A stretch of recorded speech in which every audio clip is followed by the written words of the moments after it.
Magandang tanghali guys. Ayan na. Ang ating ginisang munggo. Lalagyan na natin. Kakanggata. Kakanggata guys. Isang piga lang yung gata. Dami ano. Igo pa muhumuktong munggo. Saka yung pork na sahog. Ayan, inubos natin guys. Ayan. Pakuluan lang natin siya. Tapos ilalagay natin ang ating jaran, malunggay. Yan ang pares guys ng ating munggo. Hayaan lang natin siya kumulo.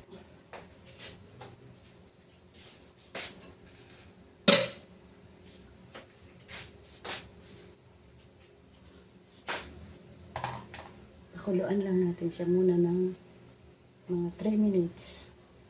Ay, 5 minutes to 12 na. Mag-aalas 12 na guys.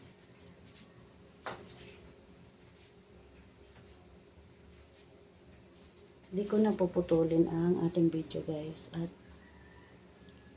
maluluto naman na yan.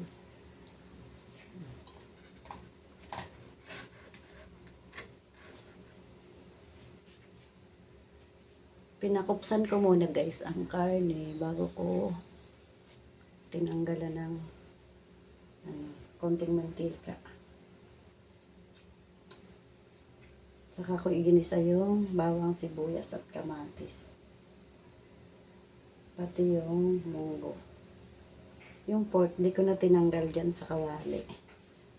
Yan. Yan.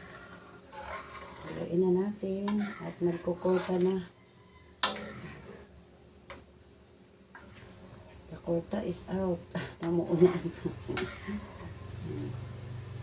namuuna ang gata.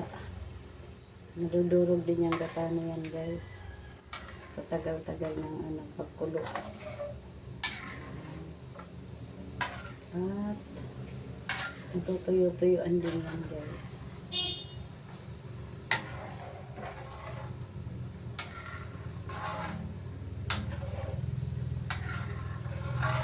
Sobrang init ng panahon dito guys sa Dumaguete. Sa inyo ba? Ano panahon nyo dyan? Grabe init.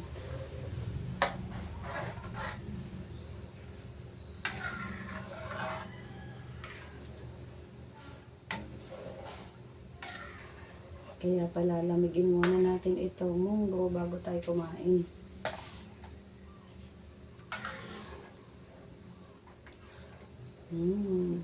Ang laki ng kamatis. Mayroon na yan asin at paminta at saka Lorenza patis guys. Hindi po yun sponsor. O diba nawala na yung korta-korta ng gata. Patuyo-tuyuan pa muna natin yan. Maya, balik ako mamaya guys. At mahaba na ang video. Oy. Ayan na guys. Ilalagay na natin ang ating malunggay. Dahil luto na ang ating munggo. At may nagpiprito sa kabilang kawali ng guys. Tuyo at bulad. Daing pala. Tuyo at daing. Mas masarap ang ating munggo pag may tuyo at daing nakatabay. Nakamahinang apoy lang ito guys, kaya mahina ang kulo niya. Hindi natin lalaksan guys, para di na overcook yung ating malunggay. Oh, parang sinigang ang daming tabaw. Yan ang aming favorite guys, tabaw pa lang ulam na. Hindi na tayo bibili ng gulay. Yay, thank you Lord. Nakaluto ng munggo. At may bonus pang gata. At may bonus pang tuyo at daing. Ayun, ang tuyo at daing guys. Oh, kita nyo, no? Thank you sa panunood, guys. Salamat sa mga solid ka-YouTubers at ka-FB. God bless sa ating lahat. Nananghalian na tayo, guys. Luto na ang ulam. Luto na ang malunggay natin.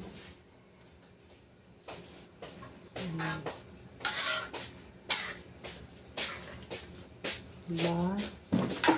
Luto na ang munggo.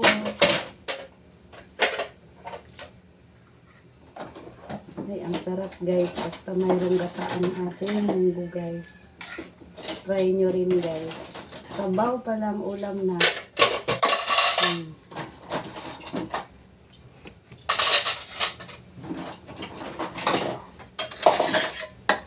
Tikman na natin, guys. Tinikman ko yung kanina ito nung hindi pa nalagay ang malunggay. Okay na sa akin ang lasa.